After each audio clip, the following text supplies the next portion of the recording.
Welcome to Inside the Firm, a podcast dedicated to small business owners and hosted by entrepreneurs, Alex Gore and Lance Cayko. Each week, they take you on their journey of how to start, run, and grow a business by bringing you inside their architecture and real estate development firm. Get a behind-the-scenes tour of how these business leaders manage their clients and foster company culture while creating new and innovative projects. And now your hosts, Alex Gore and Lance Cayko.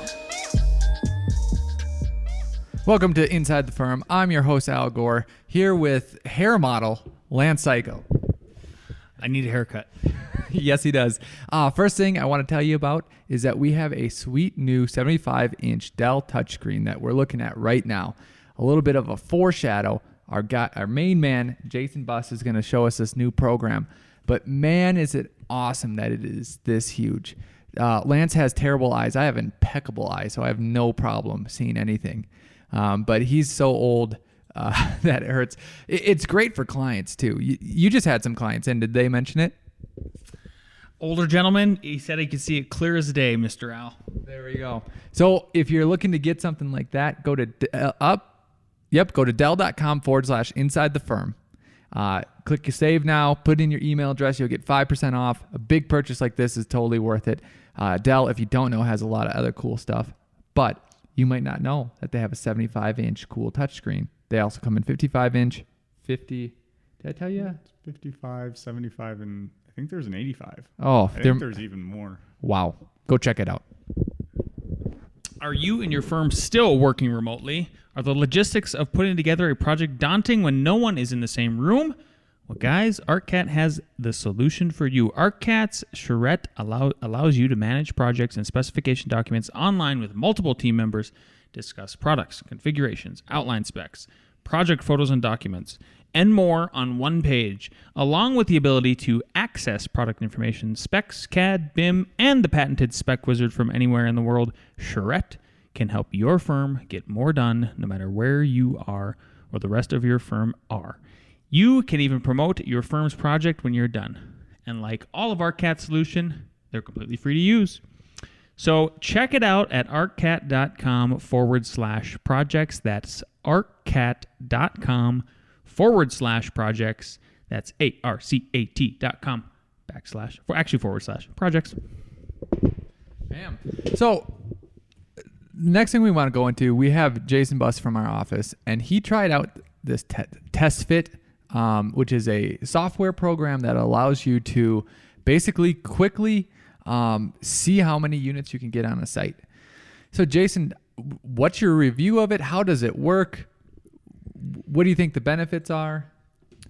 Well, TestFit, as it sounds and as you start to explain, you're able to just test your ideas out on a site and see what fits. It's kind of like Legos, but for adults, digital Legos. And it's like the best name ever, TestFit. Yeah, it's super self-explanatory. It's not some weird, Gen Z.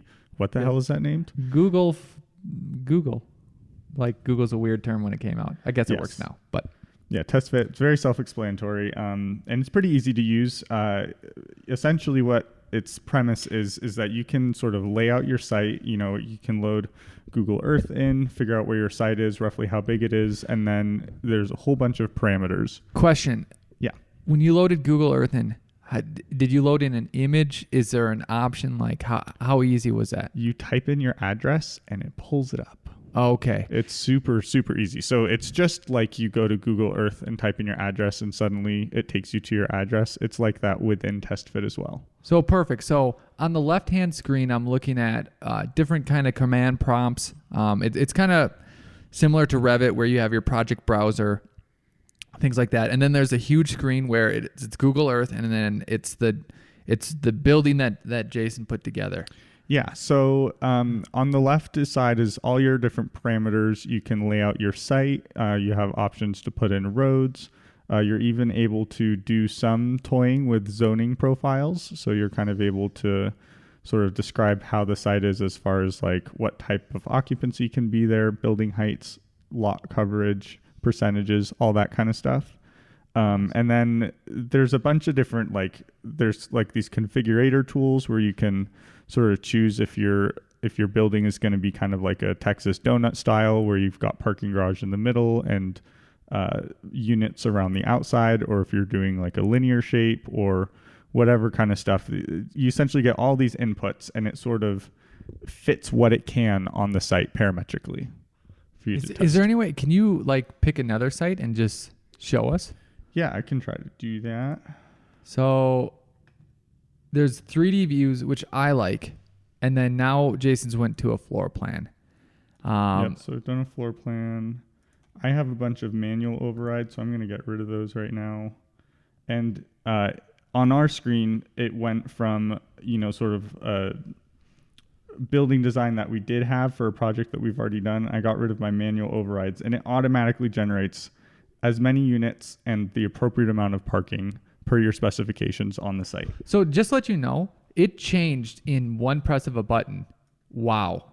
So and now it's radically different. And the cool thing is it's automatically giving you outputs as well. And so when you change a number, you can see at the bottom of your screen exactly how many units you have, how many 1-bedroom, 2-bedroom, 3-bedroom units or studios you have, how much parking it was able to fit on the site, what your parking ratios are, all super helpful for when you're trying to do early planning with the city to get that kind of zoning information down. So I know that there's a learning curve behind it, but once you outline the boundary of the property, if you outlined another boundary, could you literally say like maximize site and press a button and it does it? Like if you are trying to change your property boundaries or? No, let's pretend this didn't exist. Like you're starting from scratch. You would trace a property boundary, right? Mm-hmm. And then you would say, hey, you can only go 80 feet tall. Give me this kind of units. And then you press a button and then it does it. Its default is to maximize the site. That's kind of it. Like efficiency is what it's trying to do off the bat. And, it'll kind of auto generate some layouts. It'll, in this example, it's given us a couple different courtyards. And if I don't like that one, you can kind of you can go through, it gives you a couple options and you can scroll through and see which you like best. But it's essentially generating several solutions to what might be able to fit on your site per the parameters that you put in. And it's able to just kind of say, here are a bunch of options. And you can sift through and say, I like parts of this one, I like parts of that one. And, you can look at plan or 3D view mode. So that's also pretty great. How do you let's manually do it? Right. So there's some manual override. So if I wanted to go in, it's given me a layout. And let's say there's kind of like, I've got two squares next to each other. So there's two small courtyards. Let's say I don't want two, I want one larger courtyard. I can go into a manual tool and it kind of shows me its generative layout, sort of the outlines essentially of the building. And I'm able to select a section and just say, remove that section, and then hop out of manual mode. And now I have one big courtyard instead of two small courtyards. Gotcha. But you can't from scratch, like draw a line and say, this is where I want my building. You can do that. It starts to get into like, I can start to go into this and I can move where my parking is. I can go to the manual, move where my parking is, and I can start to delete a bunch of what's there currently, and then I can add. So if I wanted to add, my own building line, like let's say if I remove a couple of sections, I can say I want to put a building on the left. It's going to be, oh so long.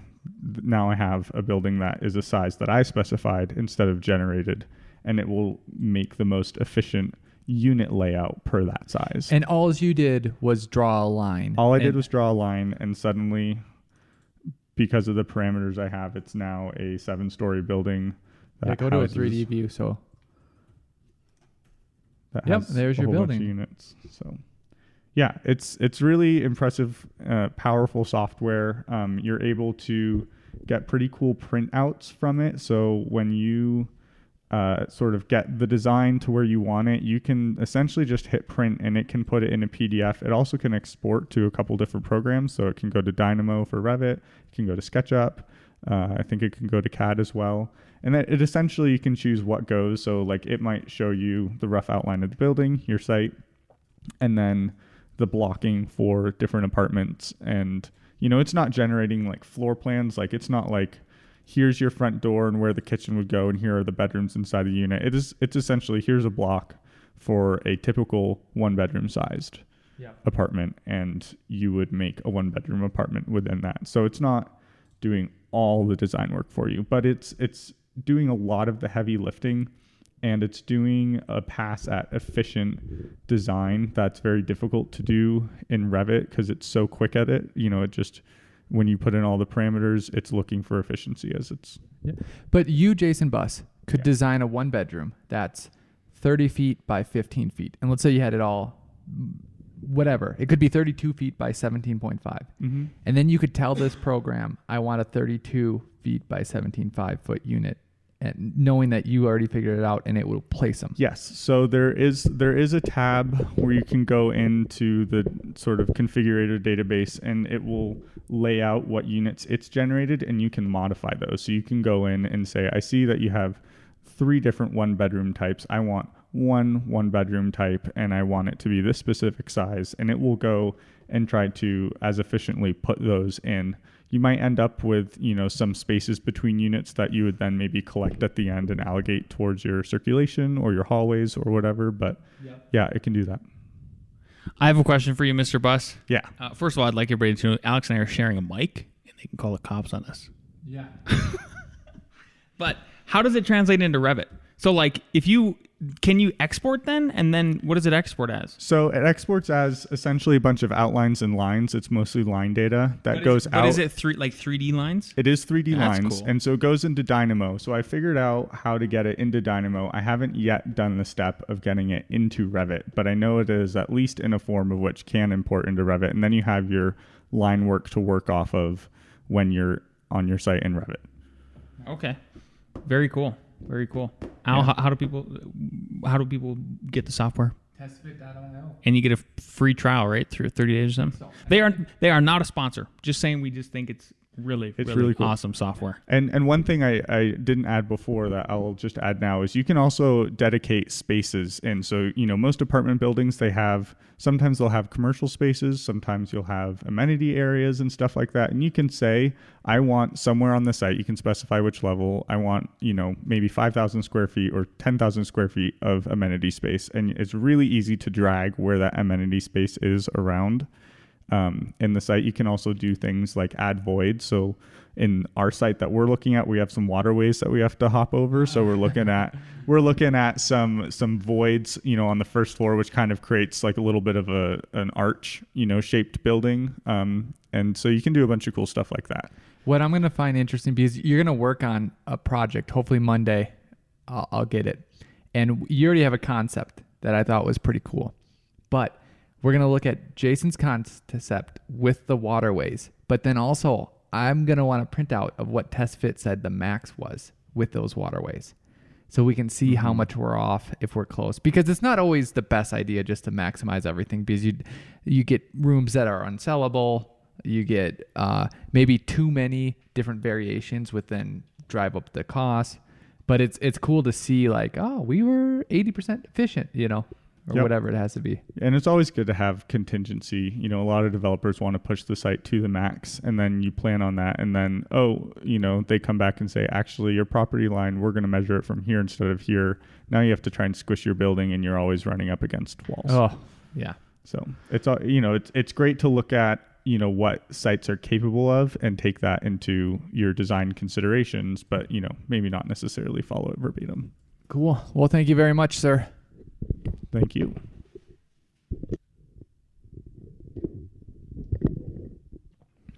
Hey, Lance. Hey, me. This is from a listener. Currently heard your Build a Better World podcast. Great stuff. Al, you are awesome. Here's my question for you guys. I may have added that last part. I was going to say, is this verbatim? I don't even have the show notes up yet. Keep going. Yep. He said that. Al's awesome. What's your company's legal structure? Is there a GC business as a separate entity, or do you handle construction via a construction management service under your architecture firm? In speaking with my insurance broker, it could be a conflict and much higher premium. What legal structure do you recommend for architects looking to take on a construction role on their projects? Oh, awesome question. Thank you, Frank, for the question. So thanks again. Great podcast, and be well. that was actually he did say that. Yeah. So the first question is what's your company's legal structure? The architecture company that we have is an S corp, and we did that because there's two partners, and then the way we handle our salaries are, if you've been a long-time listener, you know that we pay ourselves much less on a monthly basis than your typical principal, because then the idea is it allows us to have more cash at the end. And so if we're not taking that cash at the end and doing stuff like building the first tiny house or doing the development, stuff like that, then what we're doing is giving ourselves a cash bonus, basically. At the end, then so that's how our dividends work, right? And then you get a K1 with that for tax purposes. And other large businesses that are owners do the same thing. So even larger businesses than ourselves, the owners take average run-of-the-mill salary and then dividends. It's actually better. This is not legal or tax advice, but in our experience, the tax burden is less that way too. But you need to get with your CPA and really figure out how it's going to work for you. But that's the reason why we're an S corp. Then the next question is the GC business separate entity? Separate entity, 100% separate entity, totally different. It's even different in the sense that it's an LLC, so it's a limited liability corporation, and we did that for the reasons you already kind of alluded to, Frank, to keep them separately. So the idea is even for the development, we did a separate company, F12 Productions, and the idea was, if you have these dominoes stacked up together, you want to make it so if one domino falls, it can't hit the whole section, right? So you're sort of separating them literally by a domino length, if you want to think about it that way, right? Yep. Like one domino falls, it falls by itself. Yep. And then it won't cascade to the next one, rather than stacking them all up next to each other. So I just highly recommend doing that. Plus, think about just from an accounting standpoint of how much easier that's going to make everything, right? Yep. So, like when we go to order materials now for F14, which is the contracting firm, I've got all of my accounts set up like at Home Depot or our roofing supplier, all these other places. They've already got our account set up F14, and that's how we operate. Our contracts are different too. And then there's a little bit of overlap just in like graphics and stuff. But beyond that, they operate completely separately. So your insurance broker is right. It's too much of a conflict. I wouldn't even recommend going... I know you can do like the design build. You can combine it into one. I wouldn't do that, especially if you are actually going to be an architect. You got to separate that whole thing out. Yep. So, good question. He added just one more thing, Lance. Also curious how you got started on the GC side of projects. Not sure if you started off with additions, decks, kitchens, bathrooms, or new homes. I'd love to get in the GC more often. Just not sure which type of project would start off on. Again, thanks for a great show. Say hello to Alex, who is awesome, and keep up the good work. Alex, yes. It's amazing how that you said that, Frank, about Alex. He compliments me a lot. Frank, I feel like we could be friends. I really do. So how did I get into it? Just like everything that we do, we had to sacrifice profit, time, effort, energy because we didn't like work for another, like, let's say, an architect or a general contractor for 10 years and then get a big client and then go off on our own. Since everything started from scratch, then we had to basically do something on our own first to then get all the skills, so we weren't doing it on somebody else's dime, understand the system, and then once we had a product, then we can show it to somebody, a client, and say, look, we can do it. And then they have all the confidence in the world that we can do it. Right, but I think you're glossing over something. What's that? And maybe this is important because I think people might think that it's easy when you say it like that. Lance started construction when he was probably 13. Did roofs, did decks, did a whole bunch of different things. Almost Went every out trade. to Montana with your dad, worked on a old house, things like that.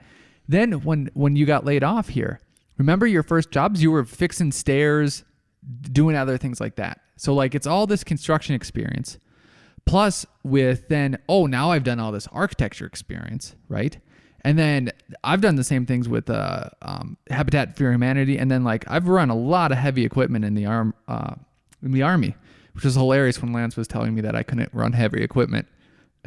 He can't. He doesn't know what he's doing. So he actually broke some concrete and we had to fix it with the development. was that me? Yes, you hit it with just a skid steer. That's not even heavy equipment. Oh, That's I did. light equipment. I did. But it's way less damage. it's way less damage if Lance would have been running it. That's for sure. I broke Alex's truck the other day. You did break my truck. So so there is that background 100%. I agree. And I'm not saying you have to do that, but like you asked, should I start out with decks and stuff like that? And we might make it seem like we didn't start out with decks, but actually at my parents' house I was building 100%. So if you have to start out with a deck, start out with a deck. Yep. I think there's no better way to do it too than if you do it with your own house. So if you are a single male or female, I think that's kind of important too, because like you don't have a family, right? And I'm just saying like a family is very taxing. It should be. It takes up a lot of your time. Takes up a lot of my Alex's time. Like so much time is spent on your kids and your wife or your husband. But when I was single before I got remarried, I bought my first house and I spent every extra dime that I had and every extra minute fixing it up, and then I flipped it, and then I made a substantial profit. But even through that, after I had all of my experience, the way I used that to improve myself was a lot of it was like with the plumbing. So when I had to go take the architecture test for the plumbing part of it, I would listen to plumbing and heating and ventilation stuff at the same time that I was doing like the plumbing stuff that you can do in a house, and that totally helped too. So it all started from then, and then how we actually landed, let's say, our first real contract that we're building right now. That's an actual where I'm truly wearing the general contractor hat, and we're doing a lot of self-performing on this one too because we have this mini construction crew right now. Is we had to do the development. So once we have the development, like again, once every time we bring a client into this building, whether they're existing or a new client, and we can just show them like, oh no, we built this. Like it, there's never a question if we can or cannot do anything anymore. It is just 100%. And then we can point to the wall too, like I'm looking at the wall in our shop because that's where we record, and I can point to the tiny house. We should get a picture of the other two tiny houses, and then I can point to the renderings of development. I'm like, see, we do all this stuff. So that's how we do it. Yep. And then here's how I'll give you one. This is the little extra too, Frank, is when I decide with the rule of thumb of you got to be, if you're an architecture client and you're within 30 minutes of our home office in Longmont, if you're within 30 minutes, I will consider your project doing the contracting for it too. And the way I've been able to sell people with that is we're already the architects. We know these drawings by hand. We know these drawings by the back of our hand. We've memorized them. It is, and they really like that they don't have to go shop again for somebody else. Like I'm telling you guys, everybody who's an architect who's listening, it is not hard to turn these into construction projects. And remember, general contractors, at least where we're at, are charging between 18 and 24%. That's probably a lot more actually than your architecture fee. Yeah. So, and you don't have to be out there swinging a hammer either. Like the house that Al's going to build, I don't think he's going to be doing much self-performing at all. I think it's going to be true management. I'm about 50-50. And the only reason I'm about 50-50 right now, like next week I'll go back in the field with the guys because the week previous to this one, I was in the field with them, teaching them how to put on this metal roof. They'd never done it before. So I walked them through all the little details and got them on autopilot. Then this week they were on autopilot. And then most of the systems that you worked with them, by the time they get to my project, they would have already done them. Yep. So like, what's the point of me reteaching something that they just 100%. So what Alex is basically saying is I make his job so much easier. So much easier. So much easier. So yeah, that's how you do it. But I just, you're going to make more money. You're going to be happier if you can manage being an architect and a general contractor at the same time. And you can be so picky. Think about like, okay, let's say you do 6 houses a year. That's it. What if 3 of them fit the criteria of you're within 30 minutes or less? Because I think you don't want to be driving that much. Mm-hmm. And plus there's like sometimes literally emergencies. You never know. What if out of those 3 then you're like, I really want to build only this one. And then they agree to your fee. You've added all kinds of extra income to your business. Maybe you've even expanded it a little bit, because then that allows you to, if you're wearing half of a general contractor's hat and half of an architect's hat, then you can finally hire that intern. You should. Which you should, to start replacing yourself. Yep. And then you could do the same thing for like, oh, now in my second house I can hire that foreman, and you just keep growing both of those routes. Yeah. So cool. Next question. this is now I get to ask you, right, Al? Yep. Okay. Question, can I name who it is? Yeah. Okay, good. Question 2 from Kyle Rogler, president of Blue Dot Design and Build, Inc. What books or podcasts have you been reading or listening for inspiration? Okay, I'll do books first. Okay. Number 1, Empire of the Summer Moon. It's about the Comanches in America, and it is amazing because you will realize a couple things. One, how like raw life was back in the day, and how their decision-making processes. Everyone from is this another Native American-ish It's book? the first one with Nice. all the awesome stories. Okay. So how raw life really can be is mind-opening. And then the second one is maybe you should stop complaining about stuff because you aren't living in 1726 and you aren't a Native American or a Buffalo soldier or a regular soldier going out there. Literally a century ago, we were not as civilized as everybody thinks we were. Oh, terrible. Yeah. Terrible. That's one. Really awesome. And then for a more modern one, if you don't want to go back in time, it's Can't Hurt Me by David Goggins. This book is so good it scared Lance. Is this the African American fella who's the Marine? Right? Navy SEAL. Navy SEAL. Yep. Sorry. Yep. A great story about his Scared back me. life. He scared me. It's not scary. Lance is just, he's Lance. You've listened to him, so you know him. So He's got the best hair. yeah, it's shaved. So clearly, if he's got the best hair, then he's this pansy. It's awesome. And then for podcasts, I would suggest StoryBrand. Oh yeah. Go listen to StoryBrand. It's not the. I know it's not Eccles, but yeah, I yep. know which one you're talking about. And start with 191. Bruce Deal. Find your purpose by taking more risks. I sent that to you. I don't know if you've listened to it. It was about the church leader that made a. No, it's on my list this weekend. Yep. Great idea. I've been finishing podcast. The Fountainhead. Yep. Nice. So there you go. There you go. Okay, number 2. What has been the biggest surprise or adjustment? I cut it off my screen. What has been the biggest surprise or adjustment you have encountered so far in transitioning from an architecture to an architecture/construction firm? I'll say some, and then I'll let Lance kind of chime in. The biggest adjustment is like how much mistakes cost. Okay. You know what I mean? Like how much. Hey, you repeatedly shot in staples into AC lines. Oh, God. And then also like, oh, you said you were going to come on this time, but you didn't come. Then you came for 2 hours, taped up everything, and walked away. Like the labor issues are intense. That's what I'd say. This is Lance now. The biggest adjustment, which I would say is not I think you described as surprise.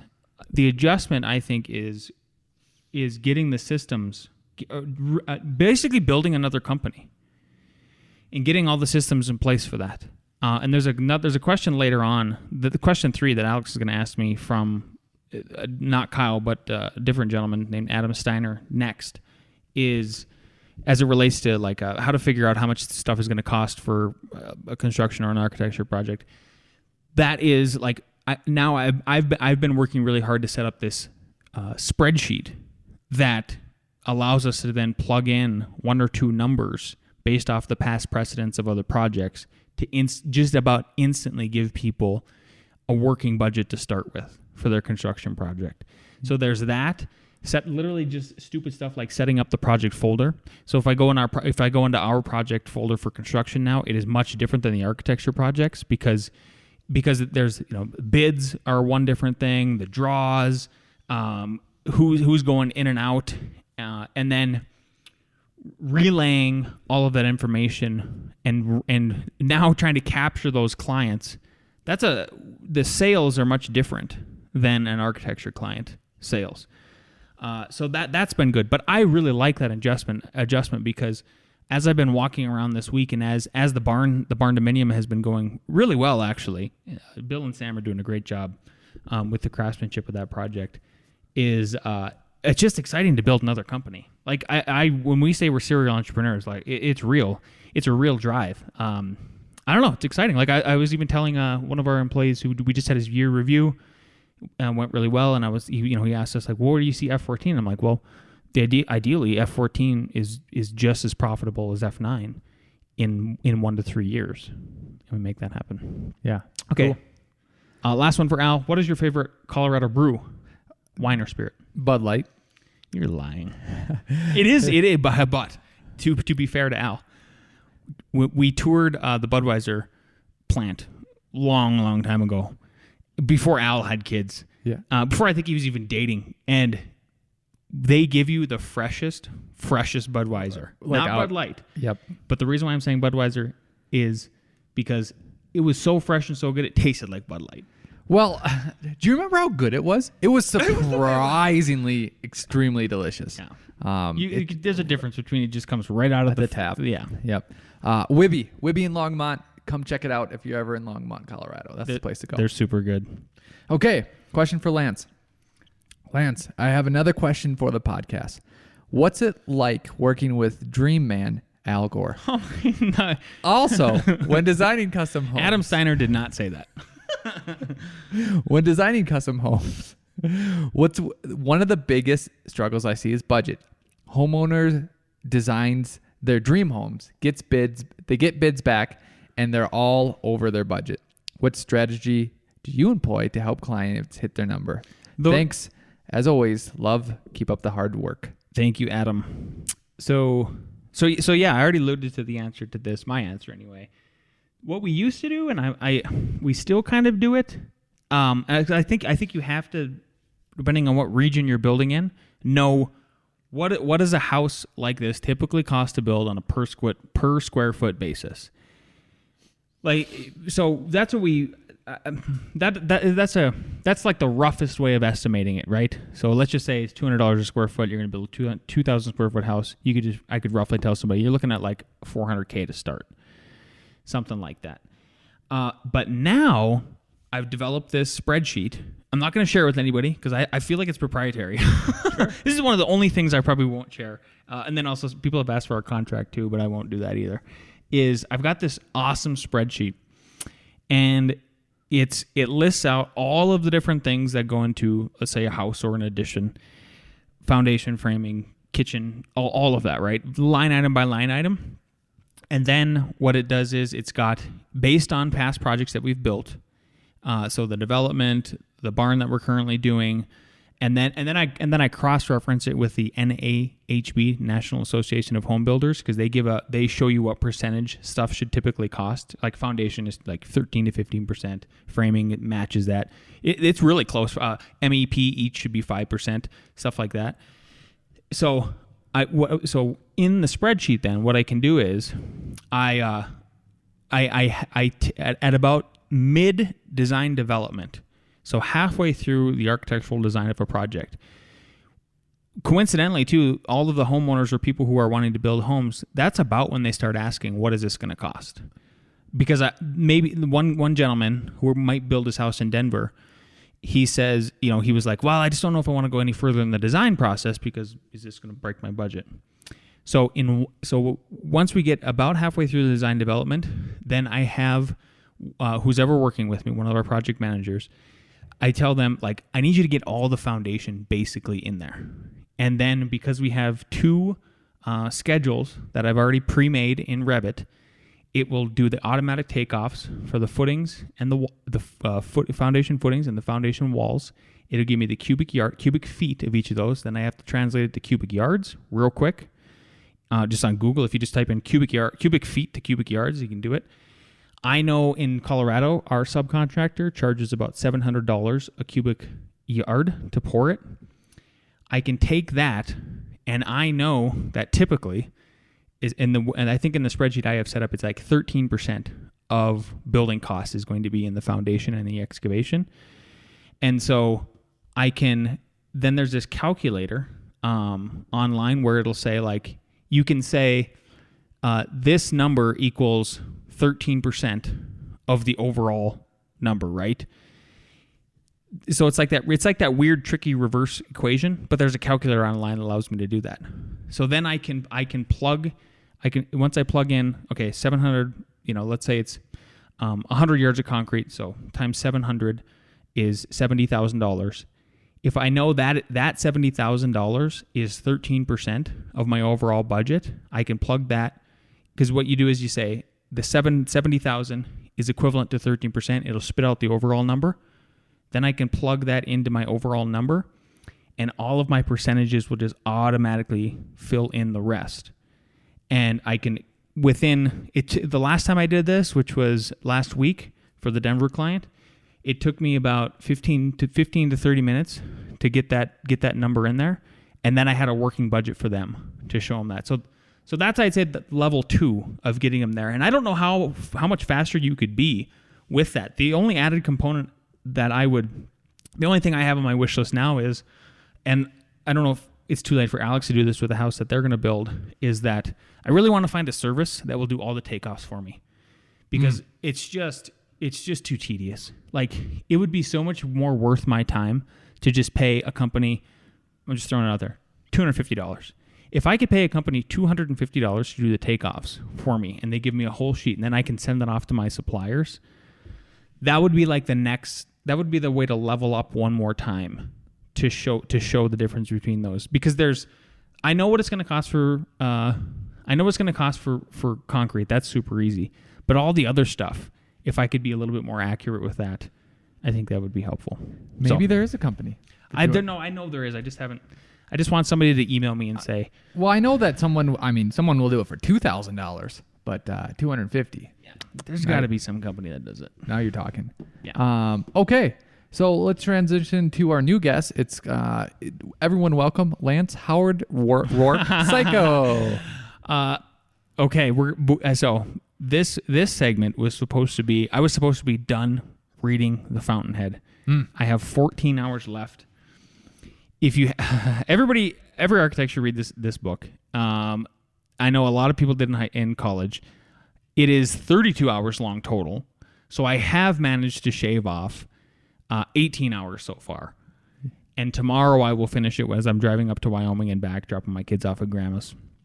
And then next week, I'm going to tell you all about. I'm going to break down The Fountainhead for you.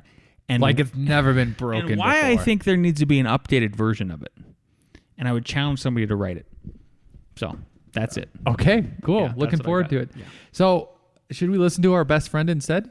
We should. Here's Nick with Nick Reads. Hello, best friends. I hope you all had a great week this week. Our reading. Thousands of years ago, the first man discovered how to make fire. He was probably burned at the stake he taught his brothers to light, but he left them with a gift they had not conceived, and he lifted darkness off the earth. Throughout the centuries, there were men who took first steps down new roads armed with nothing but their own vision. The great creators, the thinkers, the artists, the scientists, the inventors, stood alone against the men of their time. Every new thought was opposed. Every new invention was denounced. But the men of unborrowed vision went ahead. They fought, they suffered, and they paid. But they won. No creator was prompted by the desire to please his brothers. His brothers hated the gift he offered. His truth was his only motive. His work was his only goal. His work, not those who use it. His creation, not the benefits others derive from it. The creation which gave form to his truth. He held his truth above all things and against all men. He went ahead whether others agreed with him or not, with his integrity as his only banner. He served nothing and no one. He lived for himself. And only by living for himself was he able to achieve the things which are the glory of mankind. Such is the nature of achievement. Man cannot survive except through his mind. He comes on earth unarmed. His brain is his only weapon. But the mind is an attribute of the individual. There is no such thing as a collective brain. The man who thinks must think and act on his own. The reasoning mind cannot work under any other form of compulsion. It cannot be subordinated to the needs, opinions, or wishes of others. It is not an object of sacrifice. The creator stands on his own judgment. The parasite follows the opinion of others. The creator thinks. The parasite copies. The creator produces. The parasite loots. The creator's concern is the conquest of nature. The parasite's concern is the conquest of men. The creator requires independence. He neither serves nor rules. He deals with men by free exchange and voluntary choice. The parasite seeks power. He wants to bind all men together in common action and common slavery. He claims that man is only a tool for the use of others, that he must think and act as they think, and live in selfless, joyless servitude to any need but his own. Look at history. Everything we have, every great achievement, has come from the independent work of some independent mind. Every horror and destruction came from the attempts to force men into a herd of brainless, soulless robots, without personal rights, without personal ambition, without will, hope, or dignity. It is an ancient conflict. It has another name: the individual against the collective. Our country, the noblest country in the history of men, was based on the principle of individualism, the principle of a man's inalienable rights.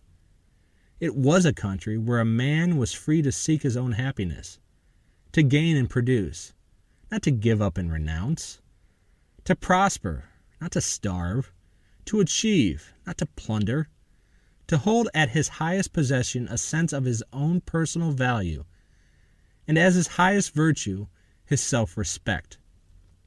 Look at the results. That is what the collectivists are now asking you to destroy, as much of the earth has been destroyed.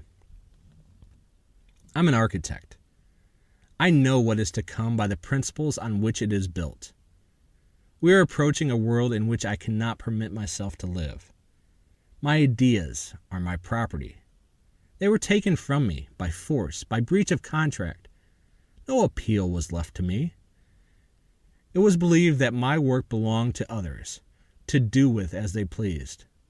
They had a claim upon me without my consent, that it was my duty to serve them without choice or reward. Now you know why I dynamited Cortland. I designed Cortland. I made it possible. I destroyed it. I agreed to design it for the purpose of seeing built as I wished.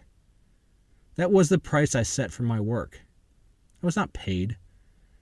My building was disfigured at the whim of others, who took all the benefits of my work and gave me nothing in return.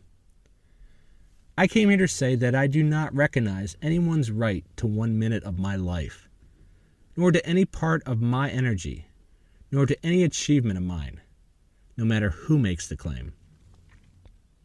It had to be said. The world is perishing from an orgy of self-sacrificing.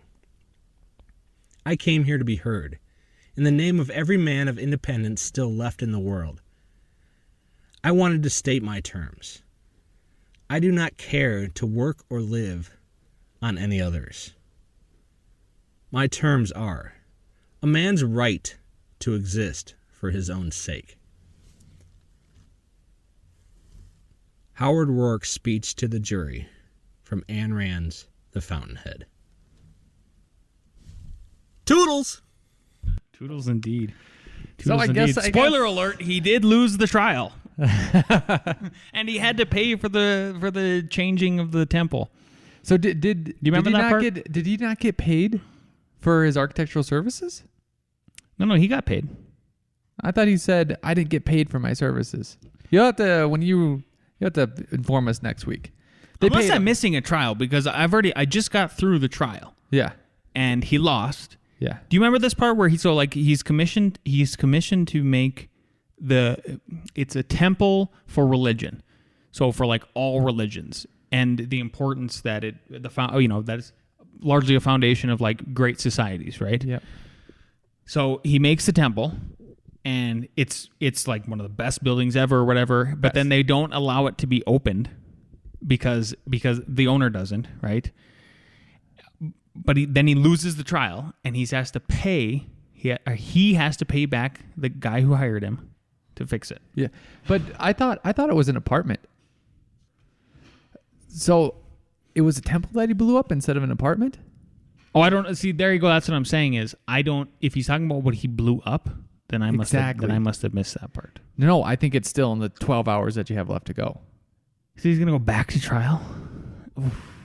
You'll have to let us know. It's tough.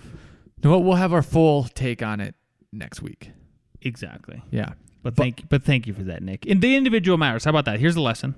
The individual matters more than the individual is the smallest minority of all, and is always more important than I think the collective. The collective can be just a horde, and it can destroy the individual, and that's not fair. Okay, sure. So, speaking of being an individual, you want to be one that's good at Revit. To do so, go to RevitRocketShip.com. It's where yours truly teaches you Revit, our system that we teach our staff, we teach university students, we teach other professionals. We give you the template that we created, whole bunch of cool stuff. Go check it out, RevitRocketShip.com. You know what it's time for?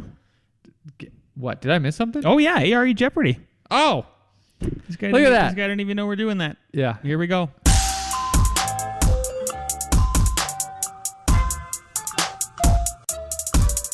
Number 1. How is a type of construction classified and determined? A, according to the degree of fire resistance. B, by the fire zone in which it is located and intended use. C, influences of height, floor area, and materials. Or D, all of the above. I love those questions. Oh, it's very A.R.E. Yeah. Very A.R.E. Jeopardy. The question was, how you want the answers to, Gresh? Question is, how is a type of construction classified and determined? Is it A, according to the degree of fire resistance? B, by the fire zone in which it is located and intended use? C, influences of height, floor area, and materials? D, all of the above. Which one is it, gentlemen? We got A, C, C, D. I believe D. Marky Mark. By the fire zone in which it is located? I don't even know. Gotcha. All right, next question. I guess. Type of construction. Okay, number 2. An active drainage system, including a sump pump, will be required if a building extends below what? What? A, floodplain. B, water table. C, below any ground at all. Or D, an underground river. What do we got? We have A, B, A, C. We got everything. Correct answer is B. Water table. There you go. The rest is all fake news. All right. Question 3. Who enforces the American Disabilities Act? A, the federal government. B, the permitting agency. C, the building inspector. D, anyone who files a discrimination complaint. We have A, C, D. It is D. Thank you. It is just anyone who files a discrimination complaint. It is with the Department of Transportation, too. The ADA is part of the Department of Transportation. Right, but they aren't. The Department of Transportation isn't coming out and enforcing. It's basically someone who comes and complains, essentially. Mm-hmm. Number 4. Question number 4. What is the single best way to reduce reliance on an HVAC system and reduce energy consumption? Is it A, orientation of the building? B, passive systems? C, providing appropriate building assemblies. D, turning off the HVAC system. Oh, this is a good one. I want to answer this one. Okay, A, Argue about orientation of the building. B, passive systems. C, providing appropriate business assemblies. Or D, turning off the HVAC system. Let me qualify.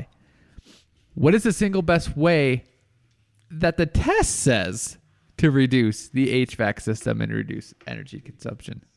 Okay. B, A, C, A. The correct answer is C, providing appropriate building assemblies. I would have picked D. Shut it off. Turn it off. Shut it off. So what's the count? 3, 1, 0, Goose 0. eggs. Mark Pedler wins. No Everyone, tiebreaker again. Fantastic. Mark gets a pick lunch. He picks Kadima. Good stuff. That's it for me. That's all we got for this week. Al is going down to La Junta, Colorado. Is it La Junta? It's not La Junta? It's La Junta. To La Junta, Colorado, on Sunday to interview Jim Cantrell, the co-founder, one of the co-founders of SpaceX. We're really excited about it, so see you Monday. Morning coffee for that.